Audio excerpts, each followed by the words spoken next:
নমস্কার, দেখছেন কলকাতা টিভি, সঙ্গে রয়েছে অনন্যা। শুরু করছি সেরা 10। রবিবার 21শে জুলাই জোর কদমে চলছে প্রস্তুতি। জেলা থেকে কলকাতায় আসছেন জোড়াফুল কর্মী সমর্থকেরা। আর ইতিমধ্যে মুখ্যমন্ত্রী মমতা বন্দ্যোপাধ্যায় তিনি কিন্তু শহীদ মঞ্চ পরিদর্শন করতে পৌঁছে গিয়েছেন। মুখ্যমন্ত্রী মমতা বন্দ্যোপাধ্যায়ের সঙ্গে রয়েছে ফিরহাদ হাকিম, অরূপ বিশ্বাস, মালা রায়, তারা উপস্থিত হয়েছেন মুখ্যমন্ত্রী মমতা বন্দ্যোপাধ্যায়ের সঙ্গে। তৃণমূল সুপ্রিমো তিনি ইতিমধ্যেই মঞ্চ পরিদর্শন করতে চলে গিয়েছেন। কঠোর নিরাপত্তা ব্যবস্থা রাখা হয়েছে এই তৃণমূলের 21শে জুলাইয়ের সমাবেশকে কেন্দ্র করে। প্রায় 5000 পুলিশ কর্মীরা তারা নিরাপত্তার দায়িত্বে রয়েছে, যাতে কোনো রকম কোনো অপ্রীতিকর ঘটনা না ঘটে তার জন্য রাখা হয়েছে কঠোর নিরাপত্তা ব্যবস্থা। আর এই মুহূর্তে মুখ্যমন্ত্রী মমতা বন্দ্যোপাধ্যায় তৃণমূল সুপ্রিমো তিনি কিন্তু পৌঁছে গিয়েছেন।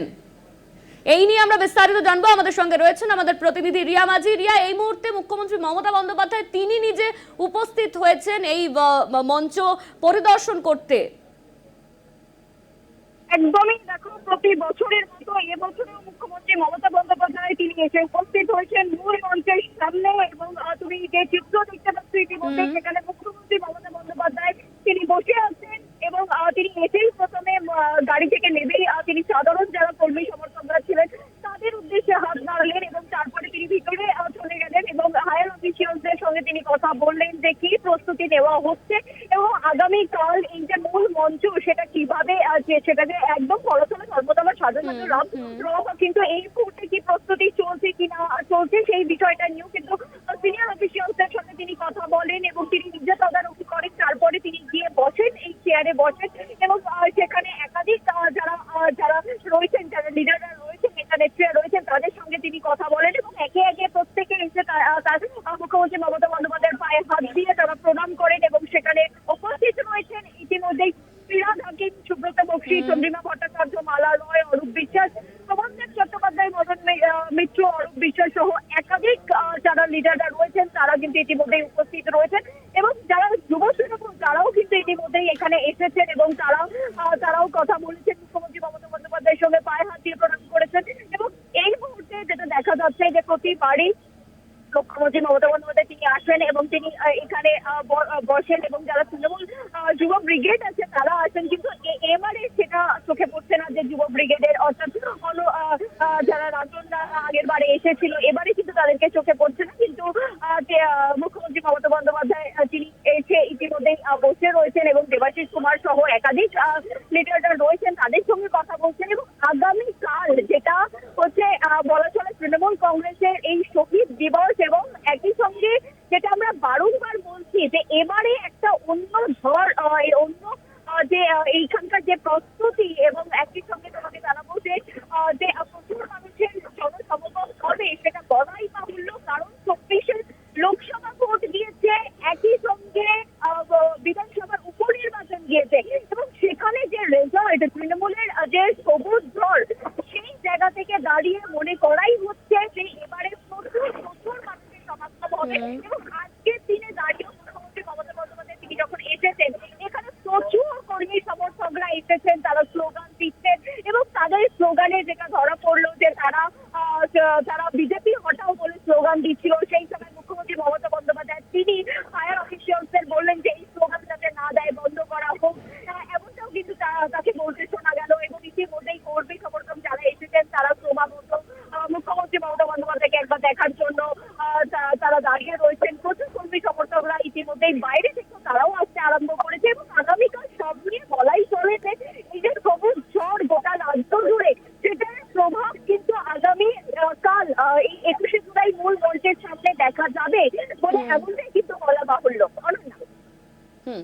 একদমই রিয়া, ধন্যবাদ তোমায়। আমাদের সঙ্গে ছিলেন আমাদের প্রতিনিধি রিয়া মাঝি। 21শে জুলাইয়ের ইতিমধ্যেই প্রস্তুতি তুঙ্গে, শেষ মুহূর্তের প্রস্তুতি চলছে। মুখ্যমন্ত্রী মমতা বন্দ্যোপাধ্যায় তিনি ইতিমধ্যেই উপস্থিত হয়েছেন, তিনি সমস্ত কিছু আগামীকালের ব্যবস্থা খতিয়ে দেখছেন।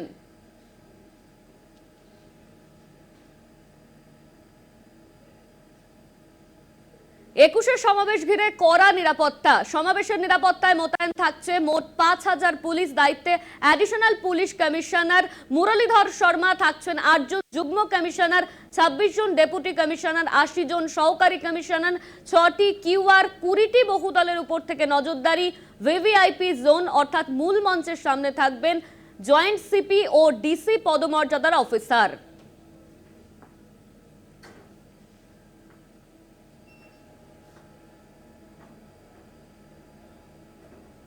প্রতি বছরের মতো এ বছরেও ২১শে জুলাইকে মাথায় রেখে ত্রিস্তরীয় নিরাপত্তার ঘেরাটোপে মুড়ে ফেলা হয়েছে ধর্মতলা সহ গোটা শহরকে। ইতিমধ্যেই একাধিকবার যারা কলকাতা পুলিশের হায়ার অফিসিয়ালসরা আছেন তারা আসছে এবং মূল মঞ্চ পরিদর্শন করছে, যাতে কোনোভাবে কোনো সিকিউরিটির খামতি না থাকে সেই বিষয়টা যেমন মূল নজরদারি তারা চালাচ্ছেন। এবং তারই সঙ্গে একাধিক জোনে ভাগ করা হয়েছে এই ধর্মতলা চত্বরকে, যেখানে ভিভিআইপি জোন রয়েছে, ভিআইপি জোন রয়েছে এবং তার নজরদারিতে, তার সার্ভেলেন্সে থাকবেন একজন অ্যাডিশনাল সিপি র্যাঙ্কের অফিসার এবং ডিসি র্যাঙ্কের, জয়েন্ট সিপি র্যাঙ্কের অফিসাররা থাকবেন মূল মঞ্চের সামনে। যারা ভিআইপিরা আসবে তাদের যাতে কোনো রকম অসুবিধা না হয় সেই বিষয়টা যেমন দেখা হবে, একই সঙ্গে তাদের যে সিকিউরিটি সেটা নিশ্চিত করার জন্য একাধিক সিসিটিভি লাগানো রয়েছে, যেটা দেখা যাচ্ছে যে মূল মঞ্চকে ফোকাস করে লাগানো হয়েছে একাধিক সিসিটিভি। এবং তাছাড়াও ৫,০০০ পুলিশ ফোর্স মোতায়েন থাকছে এবং একাধিক ডিসি, অ্যাসিস্ট্যান্ট কমিশনার র্যাঙ্কের অফিসার, ইন্সপেক্টর র্যাঙ্কের অফিসার যেমন থাকছে, সেরকমই সাধারণ মানুষ যারা আসবেন, যারা র্যালি করে আসবেন বা যারা গাড়িতে আসবেন, তাদের যাতে কোনো রকম না অসুবিধা হয় সেই কারণের জন্য অ্যাসিস্ট্যান্স বুথ রাখা হচ্ছে, অ্যাম্বুলেন্স রাখা হচ্ছে, যাতে তাদের কোনো রকম অসুবিধা না হয় এবং যদি কোনো অপ্রীতিকর ঘটনার সম্মুখীন হতে পারে যাতে দ্রুত সেটা সমাধান করা যায় সেই বিষয়েও একই সঙ্গে নজর রাখা হচ্ছে। এবং তাছাড়াও যারা সাধারণ মানুষ যারা রবিবার দিন রাস্তায় বেরোবেন তাদের যাতে কোনো রকম অসুবিধা না হয় সেই বিষয়টাও কিন্তু মাথায় রেখে সমস্ত সিকিউরিটি অ্যারেঞ্জমেন্ট করা হয়েছে কলকাতা পুলিশের তরফ থেকে। ক্যামেরায় আনন্দ চক্রবর্তীর সঙ্গে রিয়া মাঝি, কলকাতা টিভি। কোটা সংস্কার আন্দোলনকে কেন্দ্র করে উত্তাল বাংলাদেশ, জারি হয়েছে কারফিউ, রাস্তায় নেমেছে সেনা। একাধিক সংবাদ মাধ্যমের দাবি, ছাত্র পুলিশ সংঘর্ষে মৃতের সংখ্যা শতাধিক। গ্রেপ্তার আন্দোলনের এক ছাত্র নেতা, কয়েকজন ছাত্র নেতার সঙ্গে বৈঠকে আইন ও শিক্ষামন্ত্রী। দেশজুড়ে ইন্টারনেট পরিষেবা ব্যাহত, বন্ধ ট্রেন চলাচল। বাংলাদেশের পরিস্থিতি নিয়ে উদ্বেগ প্রকাশ করল রাষ্ট্রসংঘ।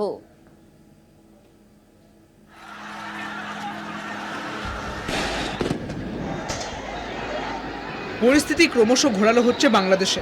আন্দোলনকে প্রশমিত করতে না পেরে শনিবার ভোর থেকে কারফিউ লাগু করেছে প্রশাসন, রাস্তায় নেমেছে সেনা।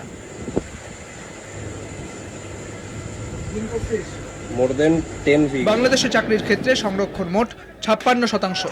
এই ৫৬%-এর মধ্যে ৩০% সংরক্ষণ পেয়ে থাকেন মুক্তিযোদ্ধাদের পরিবারের সদস্যরা, জানিয়ে আপত্তি পড়ুয়াদের। তাদের দাবি, ১৯৭১ সালে বাংলাদেশের মুক্তির পর ১৯৭২ সাল থেকে মুক্তিযোদ্ধাদের চাকরির ক্ষেত্রে যে সংরক্ষণ শুরু হয় তাতে মুক্তিযোদ্ধাদের পরিবার চাকরিতে সংরক্ষণ পায়, কিন্তু এখনও সেই মুক্তিযোদ্ধাদের সংরক্ষণ বহালে তাদের নাতি নাতনিরাও চাকরি পাবেন। সেক্ষেত্রে সাধারণ ছাত্রছাত্রীরা সুযোগ থেকে বঞ্চিত হচ্ছেন কার্যত। এই ৩০% সংরক্ষণের সংস্কার চেয়ে প্রতিবাদে সরব পড়ুয়ারা। এই উত্তাল পরিস্থিতিতে ভারতীয় বিদেশ মন্ত্রকের পক্ষ থেকে জানানো হয়েছে, পড়াশোনার পাশাপাশি বিভিন্ন কাজের সূত্রে বাংলাদেশে রয়েছেন প্রায় ১৫,০০০ ভারতীয় নাগরিক, যাদের মধ্যে অন্তত ৮,৫০০ ছাত্র সুরক্ষিত বলে নিশ্চিত করেছে নয়াদিল্লি। বাংলাদেশে ট্রেন চলাচল বন্ধ থাকায় সড়ক পথেই ফিরতে হচ্ছে তাদের। পরিস্থিতি সামাল দিতে কারফিউ জারি।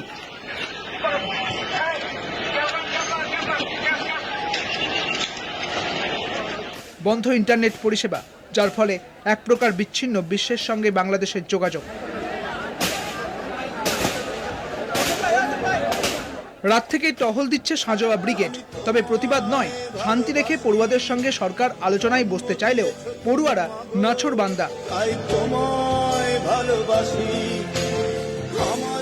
তারা প্রতিবাদে পথেই বুঝে নিতে চায় তাদের অধিকার। আদালতে সংরক্ষণ সংক্রান্ত মামলার শুনানি হবে রবিবার। কলকাতা টিভি। অশান্ত বাংলাদেশ, সংরক্ষণ বিরোধী বিক্ষোভ সামলাতে সে দেশে কারফিউ জারি করেছে সরকার। অপ্রীতিকর পরিস্থিতি এড়াতে ওপার বাংলা থেকে এদেশে ফিরেছেন ডাক্তারি ছাত্ররা, দেশে ফিরেছেন বাংলাদেশে বেড়াতে যাওয়া পর্যটকরা। মঙ্গলবার থেকে মধ্য ও উত্তর চীনে চলছে ভারী বৃষ্টি, যার জেরে কার্যত প্লাবিত বিশাল এলাকা। একটানা বৃষ্টির জেরে স্থানীয় নদীগুলির জলস্তর বৃদ্ধি পেয়েছে অনেকখানি। শাংশি প্রদেশে এই একটানা বৃষ্টিতে ক্ষতিগ্রস্ত বড় সংখ্যক মানুষ। শুক্রবার রাতে স্থানীয় সময় রাত 8:30 নাগাদ সাংলু শহরে ব্রিজ ভেঙে পড়ে, যার ফলে অন্তত 11 জনের মৃত্যু হয়েছে বলে জানা গেছে। এখনো পর্যন্ত অন্তত 30 জন নিখোঁজ। উদ্ধারকারী দল শনিবার সকালে ভেসে যাওয়া 5টি গাড়ি উদ্ধার করেছে। নিখোঁজদের সন্ধানে তল্লাশি শুরু হয়েছে। ইতিমধ্যেই শাংশি প্রদেশেই বাউজি শহরে প্লাবন ও ভূমিধসের জেরে অন্তত 5 জনের মৃত্যু হয়েছে। এখনো নিখোঁজ অন্তত 8 জন। গত মাসেই চীনের পূর্ব প্রান্তেও একটানা বৃষ্টির জেরে প্রায় 10 লক্ষ স্থানীয় বাসিন্দাকে উপদ্রুত এলাকা থেকে সরিয়ে নিতে বাধ্য হয়েছে প্রশাসন। কলকাতা টিভি। সেরা দর্শক, এখন সময় একটা ছোট্ট বিরতির। ফিরছে বিরতির পর, সঙ্গে থাকুন। মাস্ক পরে থাকায় কাল হলো সোনারপুরের জামালের। 62 হাইওয়ে থেকে সোনারপুরে আসার রাস্তায় গ্রেপ্তার। বিজেপি নেতা সমীর নস্কর চক্রান্ত করে ফাঁসিয়েছে দাবি ধৃত জামাল উদ্দিন সর্দারের। জামাল তাকে খুন করার চেষ্টা করে আগে, পাল্টা দাবি সমীর নস্করের। অবশেষে পুলিশের জালে জামাল সর্দার। বিজেপি নেতা সমীর নস্কর চক্রান্ত করে ফাঁসিয়েছে দাবি জামাল উদ্দিন সর্দারের। জামাল তাকে খুন করার চেষ্টা করে আগে, পাল্টা দাবি সমীর নস্করের। করোনা বিদায় নিয়েছে অনেকদিন। সচরাচর এখন আর কেউ মাস্ক ব্যবহার করছে না, কিন্তু বাসন্তী হাইওয়ের ওপর মাস্ক পরে দাঁড়ানোই কাল হলো সোনারপুর কাণ্ডের মূল অভিযুক্ত জামাল উদ্দিন সর্দারের। মুখোশের কারণেই ধরা পড়লেন পুলিশের জালে। পুলিশ সূত্রে জানা গেছে, অন্যত্র গা ঢাকা দেওয়ার ছক ছিল জামালের, কিন্তু স্ত্রী সন্তানকে অন্য কোথাও রাখতে চেয়েছিলেন। সেই ছক কষতে গিয়েই পুলিশের হাতে ধরা পড়লেন শিকলে বেঁধে মহিলাকে পেটানোয় অভিযুক্ত জামাল। পুলিশ সূত্রে খবর, একের পর এক গ্রামবাসী তাঁর বিরুদ্ধে মুখ খোলা শুরু করতেই গ্রেপ্তারের আশঙ্কায় ভুগছিলেন তিনি। 16 জুলাই জঙ্গলে রাত কাটায় জামাল। সকালে মাস্ক মুখে বিধাননগরে গিয়ে পরিচিতের সঙ্গে সাক্ষাৎ। সূত্রের খবর, আত্মসমর্পণের কথা ভেবেও মত বদলায় জামাল। চক্রান্ত করে ফাঁসানো হয়েছে দাবি জামালের। সমীর নস্কর নামে এক বিজেপি নেতা চক্রান্ত করে তাকে ফাঁসিয়েছে বলে অভিযোগ জামালের। জামাল তাকে খুন করার চেষ্টা করে আগে, পাল্টা দাবি সমীর নস্করের। মামলা করেছি সরকারি জায়গার উপর, তারা সবাই বাড়ি করে বসে আছে। তার প্রতিশোধ নেওয়ার জন্য আমাকে ফাঁসানো হয়েছে। ঠিক আছে, আপনি কি সালিশি সভা বসাতেন? এটা সম্পূর্ণ চক্রান্ত করে আমাকে ফাঁসানো হয়েছে, সম্পূর্ণ চক্রান্ত। প্রশাসনের কাছে অনুরোধ করব, একে যেন কঠোর থেকে কঠোরতম সাজা দেওয়া হয়। আর আমার তো আতঙ্কে ভুগছি, তার কারণ আমাকে 2005 সালে বোম মেরেছিল এবং 2023 সালে আমাকে গাড়ি চাপা দেওয়া দিয়ে মারার পরিকল্পনা করেছিল। এবং প্রশাসনকে আরেকটা দিন অনুরোধ করব, বা মুখ্যমন্ত্রীর কাছে আমি অনুরোধ করব, জামাল যাদের কাছ থেকে টাকা এবং জমি হাতিয়ে নিয়েছে সেই কমিশন করে তাদের জমি এবং টাকা ফেরত দেওয়ার ব্যবস্থা করা হোক। জামালের বাড়িতে রয়েছে পোষা ঘোড়া, সুইমিং পুলে কচ্ছপ রয়েছে। সেটি ইন্ডিয়ান সফট শিল্ড টার্টল বলে বন দপ্তর সূত্রে জানা গিয়েছে, যা বাড়িতে রাখা আইনত দণ্ডনীয়। বন দপ্তরও জামালের বিরুদ্ধে মামলা করেছে। সোনারপুর থেকে সুখদেব দে ও প্রিয়গোপাল মুখোপাধ্যায়ের রিপোর্ট, কলকাতা টিভি। শহীদ মঞ্চে মুখ্যমন্ত্রী মমতা বন্দ্যোপাধ্যায় বক্তব্য রাখছেন, এখন সেই দিকে নজর রাখবো। ভাবে বাতিল করা না হয় বা বন্ধ করা না হয়, উপরন্তু যে কোনো বড় জমায়েত হলে, আমি নিজে রেল মিনিস্টার হিসেবে কাজ করে এসেছি অনেকবার, আমি জানি এটা রেলের ডিউটি টু ক্লিয়ার দ্য রাশ। এখানে ফ্রিকোয়েন্সি বাড়ায়, ট্রেনের সংখ্যাটা বাড়ে কী করে? ফ্রিকোয়েন্সি বাড়ায়। সুতরাং আমি আশা করব রেলেও যারা আসবেন এবং রেল পরিষেবা যেন ঠিকমতো থাকে। আমরা আবেদন করছি, আগাম বলে রাখছি, 2 হচ্ছে যারা রেলেও আসবেন, বাইরের দিকে কেউ মাথা ঝোঁকাবেন না। কারণ অনেক সময় আমি দেখেছি মিটিংয়ে আসতে গিয়ে বাইরের দিকে মাথা ঝোঁকাতে গিয়ে ট্রেনের যে পিলারগুলো থাকে তাতে ধাক্কা খেয়ে মারা গেছে আমাদের 3-4 জন কর্মী। কোনো মানুষই যেন এটা না করেন, তাদের নিজেদের জীবনের নিরাপত্তার জন্য। এইটুকু বলে গেলাম। বাদ বাকি যা বলার, আমি প্রতিবারই আসি, কর্মীদের সাথে দেখা করে যাই। আমাদের এখানে নেতা কেউ নেই, এখানে সবাই তৃণমূলের সহকর্মী। আর কালকে যদি ওয়েদার ঠিক থাকে অখিলেশ আসবে, অখিলেশকে আমি আমন্ত্রণ জানিয়েছি। আমরা প্রত্যেকবারই চেষ্টা করি কাউকে না কাউকে নতুন করে নিয়ে আসার। এছাড়াও বুদ্ধিজীবীদেরও অনেককেই আমরা আমন্ত্রণ জানিয়েছি যারা প্রতিবারেই থাকেন।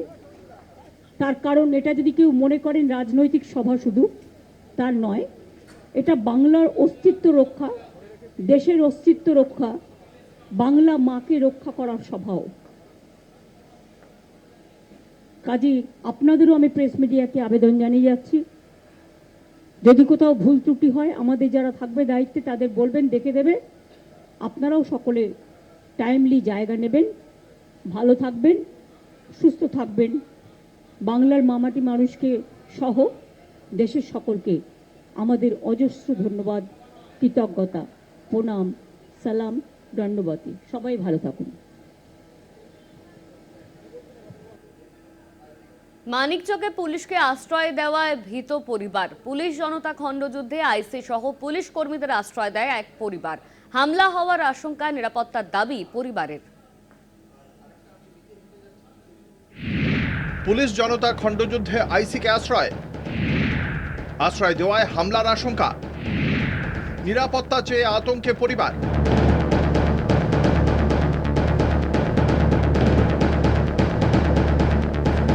পরিবারের সদস্যরা জানান, রক্তাক্ত অবস্থায় আইসিকে ঘরের মধ্যে আশ্রয় দেওয়া হয়। অভিযোগ, বাইরে থেকে ইট পাটকেল বাঁশ দিয়ে অত্যাচার চলে। পুলিশ কর্মীরা ছাড়াও পরিবারের 4 সদস্য সহ 3 জন শিশু ঘরের মধ্যেই ছিলেন।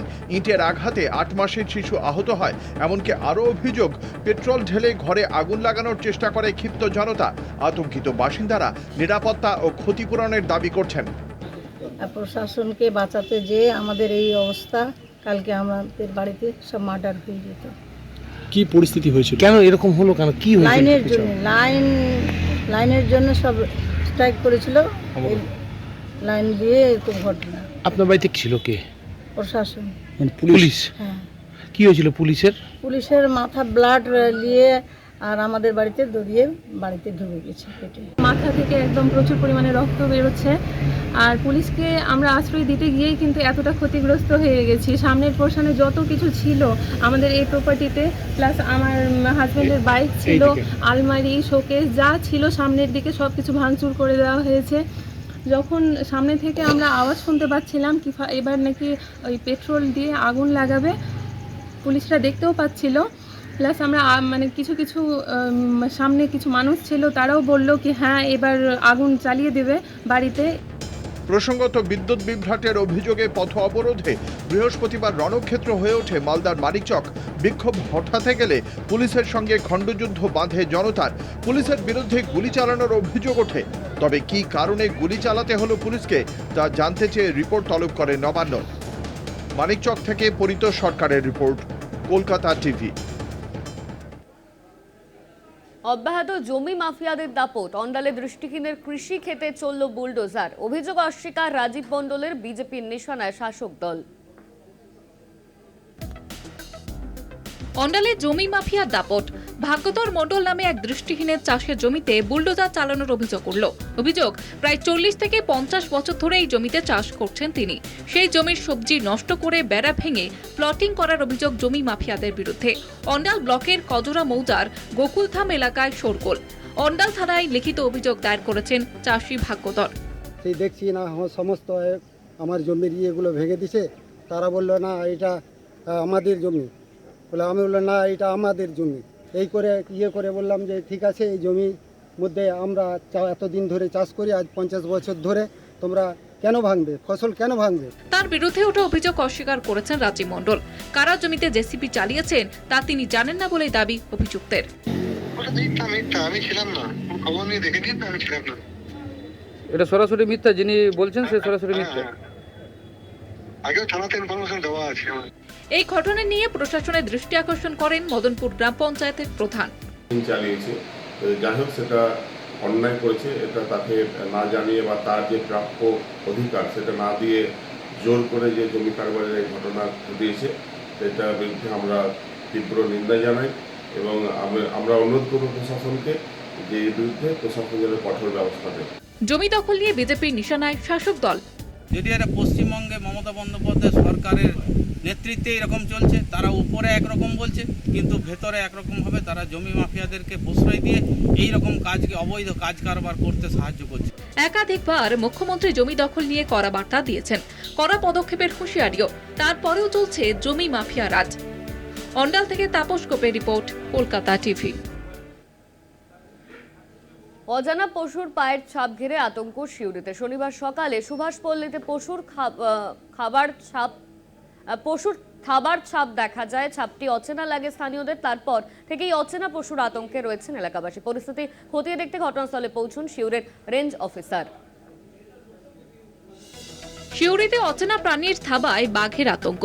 এলাকা জুড়ে বড় বড় থাবার ছাপ চিনতে পারেননি এলাকাবাসী। তার উপর আবার শনিবার সকাল থেকে এলাকায় দেখা মিলছে না পথ কুকুরদের, যা দেখে স্থানীয়দের ধারণা হয়েছে রাতে বাঘ বা অন্য কোনো হিংস্র প্রাণী হানা দিয়েছিল এলাকায়।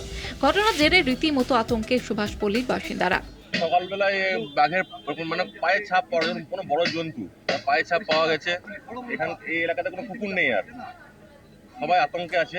পায়ের ছাপগুলো দেখে বোঝা যাচ্ছে কোনো বড় জন্তু। সিউড়ি রবীন্দ্রপল্লী রেল পুকুর এখানে লোকেশনটা, সব মানুষ আতঙ্কিত আছে। সকালবেলা যখন আসি তখন আমি দোকানে ঝাঁটাটা নিয়ে আমি দোকান খুলি, তার আগে ঝাঁটা দেবার চেষ্টা করি আগে সর্বদিন প্রত্যেক দিনই। তারপরে দেখছি যে এই থাবাগুলি কিসের আছে, আমার একটু সন্দেহ হয়ে গেল। সন্দেহ হয়ে যাওয়ার পরে আমি অপেক্ষায় থাকলাম, দোকানও খুলিনি, অপেক্ষায় থাকলাম। এখানে টুল ট্যাক্সের লোক থাকে, তাদের ডাকলাম যে হ্যাঁ ভাই তোমরা এসব কিছু দেখলে জন্তু বন্ধু? বলছে না চাচা কুকুরগুলো ভেগ করছিল না, পালিয়ে গেলো কুকুরগুলো। এবার পালিয়ে গেলো তো কুকুরগুলো দেখতে পাচ্ছি না। তারপরে ছেলেরা এলো, নেই ওদেরকে বললাম আরে এটা কিসের ছাপ, এটা কুকুরের ছাপ নয় কিন্তু, এটা তোরা যা বলছিস তোরা এবার দেখ কোনো চিন্তা ভাবনা করে কি আছে না আছে। তখন এদের জানালো উপর দপ্তরে সব লোককে, তারা সব আসা যাওয়া করছে বা দেখাশোনা করছে। তো আমরা বক্তব্য একটাই যে এটা যে দপ্তরের লোক বলে তারা দেখুক। আতঙ্কের খবর পেয়ে এলাকা পরিদর্শনে যান সিউড়ি আইসি দেবাশিস ঘোষ, সিউড়ির রেঞ্জ অফিসার সুদীপ মিশ্র। পায়ের ছাপ আদৌ বাঘের নাকি অন্য কোনো হিংস্র পশুর তা খতিয়ে দেখছেন তারা। না বাঘ তো নয়, এটা যা ফুটপ্রিন্ট আছে না বাঘ নয়। সেটাকে আপনারা স্থানীয়দেরকে জানালেন? আমরা একটু দেখছি, এটা আবার ফুটপ্রিন্টটা আমরা পাঠাচ্ছি দেখে। ফুটপ্রিন্টটা তবে এটা বাঘের নয়, ওই মেছো বিড়াল বা যেটা বাঘরোল বলে যেটা, সেগুলো হতে পারে। আমরা সঠিক তদন্ত করে আমরা জানাবো। প্রাণীর সন্ধানে অভিযানের পাশাপাশি স্থানীয়রা যাতে আতঙ্কিত না হন তার জন্য প্রচার চালাচ্ছেন রেঞ্জ অফিসাররা। বীরভূম থেকে ঋতুভাস চক্রবর্তীর রিপোর্ট, কলকাতা টিভি। সেরা দশ এখন এই পর্যন্তই। দেখতে থাকুন কলকাতা টিভি, রাত দিন 7 দিন।